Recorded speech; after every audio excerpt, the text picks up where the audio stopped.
Hey folks, it's your buddy Mike Messier. This is One Pro Wrestling and Sports Fan YouTube channel. I might put this up on Rumble as well. I do have a Rumble account. Most people don't know that.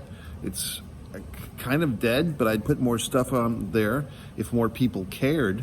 So if you do have a Rumble account, or if you want to, look up Mike Messier on there. And I'm going to do a video today. I haven't done something like this in a while, a commentary on 6 current WWE wrestlers that I actually care about. And when I say care about, what does that infer? Well, I care about their on-screen presence. Basically, when they're on the screen, I'm more likely than not to pay attention.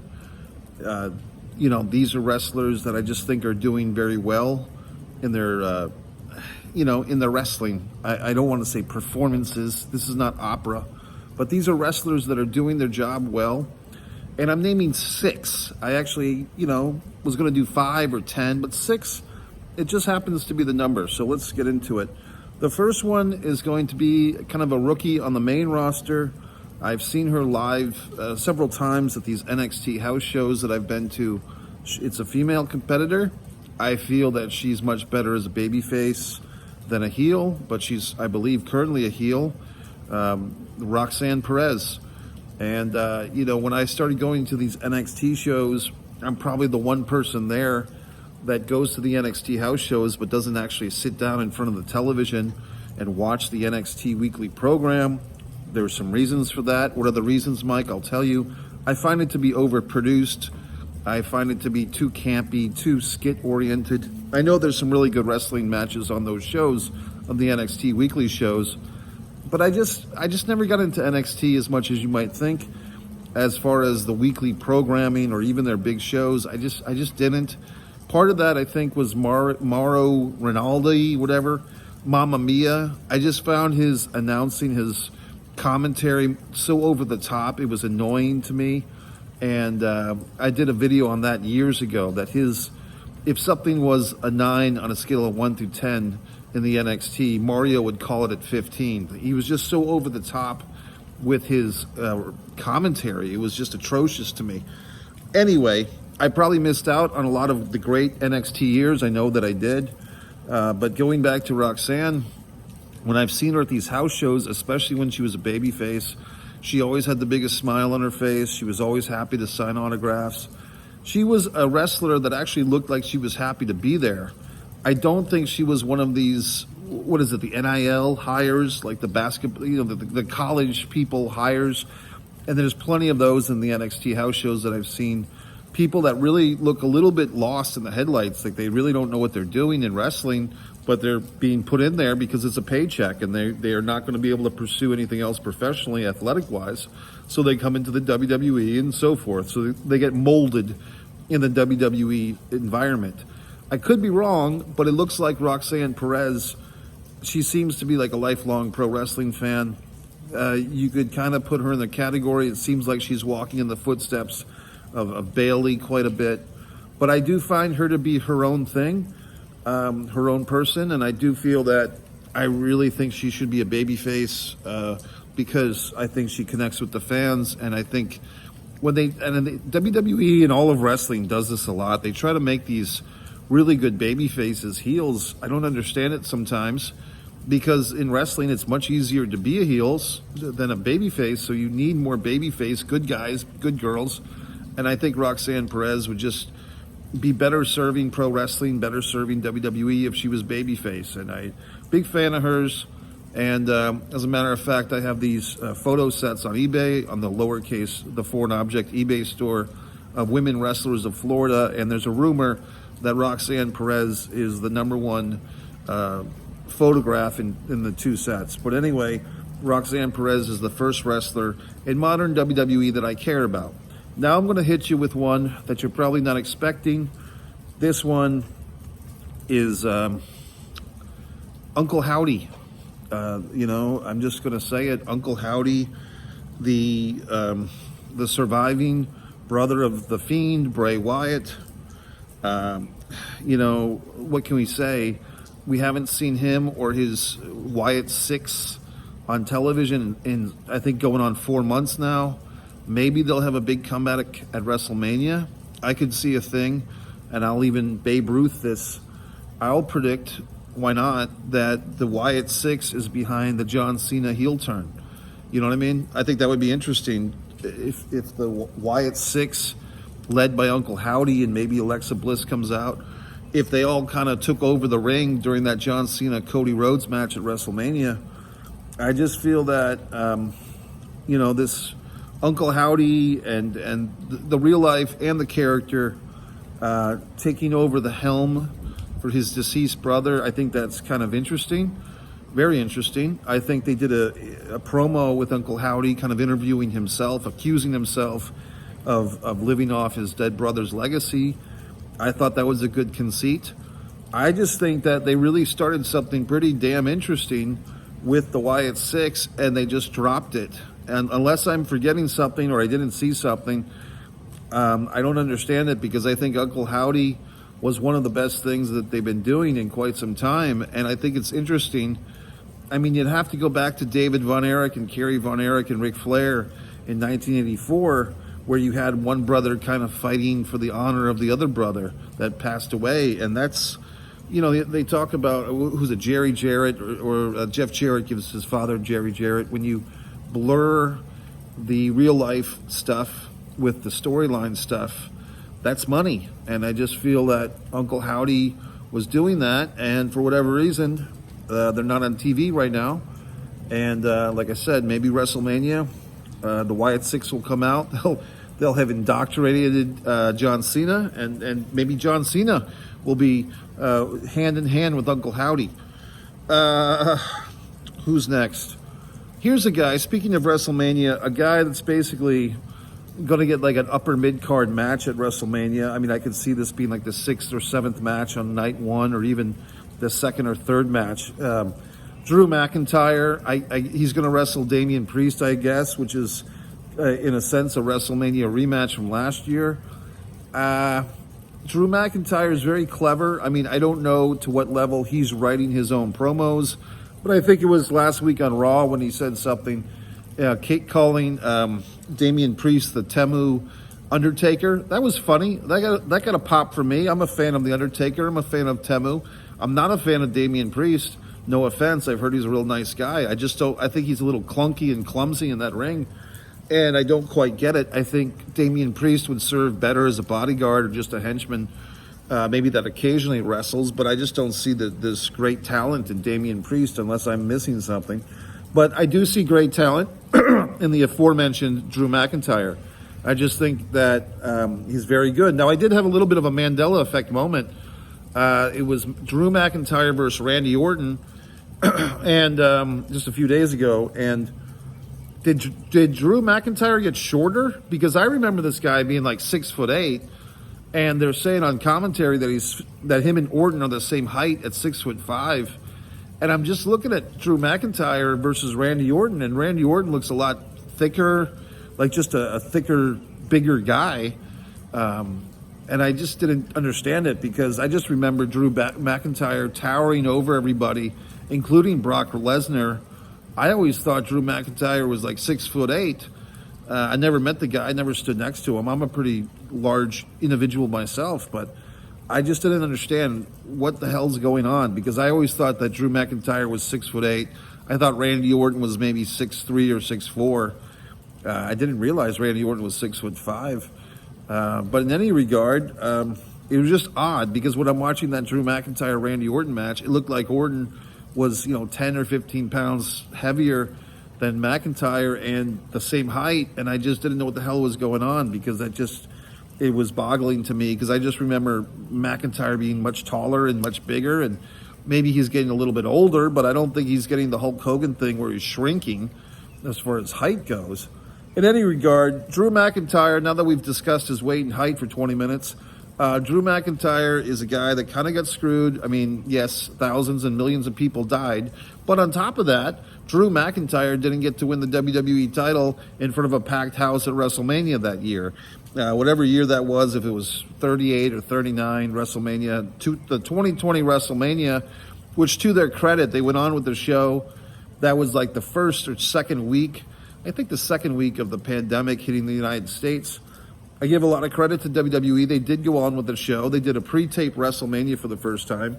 And that show was kind of hard to watch without the audience there, but they did have some decent things. And Drew McIntyre winning the title over Lesnar was decent enough. I think Braun Strowman beat Goldberg for that Universal title, but the Drew winning the title was the in-ring highlight, I guess you'd say. And then they had him wrestle the Big Show right after that, like a pre-taped bonus WrestleMania match, I guess. But in any regard, Drew McIntyre, to me, it's like that's not his fault that the fucking pandemic happened. And it just seemed like they blew their load with Drew McIntyre during the early days of the pandemic. And I think he lost. Didn't he lose the title and win it back? Wasn't there something with, like, he lost it to Randy Orton for a week, or like he lost it to Randy Orton and then Orton lost it to The Miz, or then Drew or Bobby Lashley? Something happened. But basically, I think McIntyre, I think he traded it with Orton. I can't remember totally what happened, but it just seemed like he was such a good champion. To me anyway. I mean, the thing he did with Heath Slater, like, if you remember that, he kind of gave Heath Slater a goodbye title match. I mean, that was pretty interesting. That was blurring the line, because Heath Slater legitimately got let go after that. But I just don't understand. They really put all their balls into the Roman Reigns' mouth, and just went forward with Roman Reigns as their guy. And that whole other title just took a back seat, and Drew was part of the back seat. And I guess they've had a few contract extensions or re-signed him a few times since then. It kind of seems like he's a guy that would probably, we talk about this as wrestling fans. Well, who could leave the WWE and go to AEW and be the champion there? Well, I would suggest that Drew McIntyre could easily do that. But if he keeps re-signing with WWE, he's obviously not going to go to AEW and do anything. So he keeps doing the WWE thing. It's a guaranteed contract. He is featured, but he's kind of like a main event guy that always loses. I remember a few years ago, he was still a baby face, the Clash of the Castle thing. He was going against Roman Reigns, and they basically had Roman Reigns go over Drew. And people even then, they were still thinking about the Roman Reigns Cody match down the line, but a lot of people were thinking like Luger beating Hogan on Nitro in '97. Like, could they have Drew win this Clash of the Castle match for the title and then just give it back to fucking Roman a week later or a month later so he could still wrestle Cody and whatnot? But in any regard, Drew McIntyre, I just think, is really sharp. The CM Punk feud, he held his own with CM Punk on the mic. A lot of times he got the better of CM Punk, and I just think that Drew McIntyre is a great talent. I do feel like the WWE recognizes he's a great talent because he's in the mix, but he's not the A+ guy. He's the A- guy, or even the B+ guy. I think he lost a match on a roll-up to Jey Uso at the first Netflix Monday Night Raw, didn't he? So, that's kind of embarrassing. Okay, moving on. I said all these people. I think I got two more if I'm counting correctly. Okay, Cody. Yes, Cody Rhodes. When he's on the television, what do you want to talk about? I think he's actually pretty damn good. I give Cody Rhodes a lot of credit. I don't need to go through the whole bio of Cody Rhodes. You get the point. But even on something like, I rewatched the Stone Cold podcast with Cody that must be at this point 2 or 3 years old. And it was a good podcast. And Cody, is a student of the game, so to speak. He respects pro wrestling. He's, come up as, you call him a Nepo baby, and he is. But at the same time, I don't think he takes his advantages for granted. I think he does right by himself. He does right by the sport. The early days of AEW, when the fanboys were just so into this guy, and it was kind of pathetic that these fanboys with Cody Rhodes, they wanted to be Cody Rhodes. They wanted to fuck his wife. They wanted to own his dog. These people were living through Cody Rhodes. I never got to that point. I just say the guy's a good wrestler, and I respect him for what he's doing. Then he kind of got the fans turned on him like sour milk. He comes over to WWE, and it's a big hit, and blah, blah, blah. Here we are now.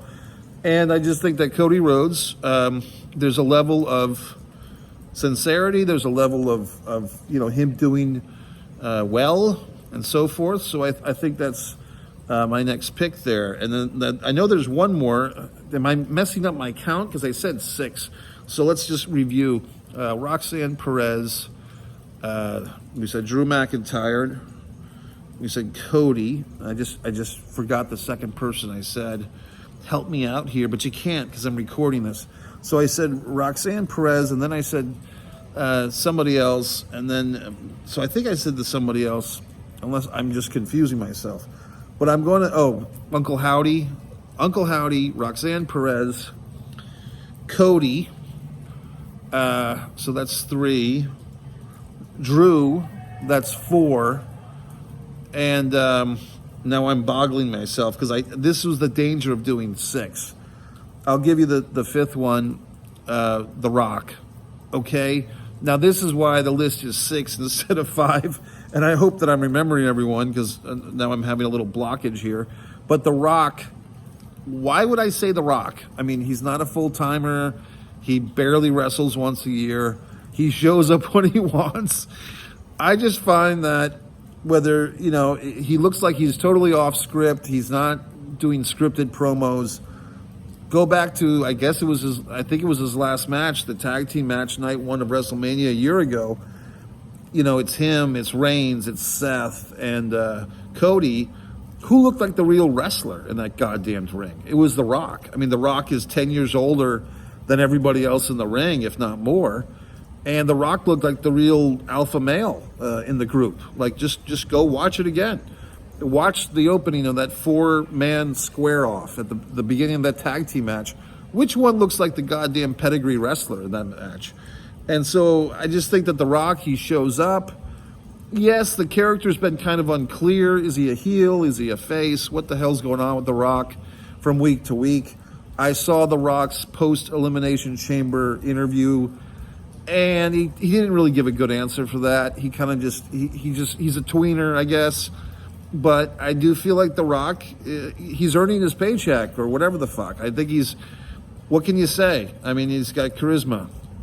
So now I'm just boggling myself because I said Uncle Howdy, Drew, Cody, Roxanne, and The Rock. There was supposed to be 6, so now it's 5. Roxanne, Uncle Howdy, Cody, Drew, The Rock. Oh, here we go. This is who I forgot. And that's why, you know what I mean? Because no offense to her, but I guess she's 6th on my list. Liv Morgan. You probably thought I was going to say mommy there. She's good. But I just feel that she has, mommy, has all the physical advantages. But I think Liv Morgan, for a girl or a woman that's really kind of on the smaller side of this women's wrestling movement physically, I mean, she's about the same size of Alexa Bliss, and she holds her own. I just think that Liv Morgan has improved every year. She's, as far as looks go, she's quite adorable. She's quite pretty, cute, hot, all the good adjectives. But she actually is a really good performer, and I think she's segued nicely from like the kind of cute, punky, emo chick. What's the manic dream girl, pixie, whatever the fuck. That's a term they use in cinema for like Natalie Portman or Scarlett Johansson, characters. But I think that Liv has kind of evolved, as they say, from that into this kind of glorified ring rat character with Dominic. And it's just good stuff. It's just entertaining. It's just, she does it well. She's still very attractive, obviously. But I just think that you have to give her credit, or at least I do, that she's improved. Her wrestling's actually pretty good. Like when she wrestles, she has good matches. Will she ever be like Medusa Michelli or someone like that? No, but I think she's a more than competent wrestler, and when she wrestles, I care. So I'm going to cut this off at the 20-minute mark. MikeMessier.com, Instagram, One Mike Messier, YouTube, One Pro Wrestling and Sports Fan, and One Mike Messier. and the foreign object lowercase eBay store.